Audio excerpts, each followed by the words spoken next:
These humans, their imaginations are strong.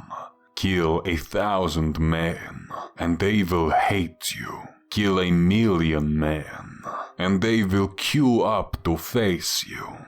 But kill a single man, and they will see monsters and devils in every shadow. Kill 12 men, and they will scream and wail in the night, and they will feel fear, not hatred. This is the way of obedience, my sons. They are panicky, gossiping beasts, these humans. It serves us to allow them to be so.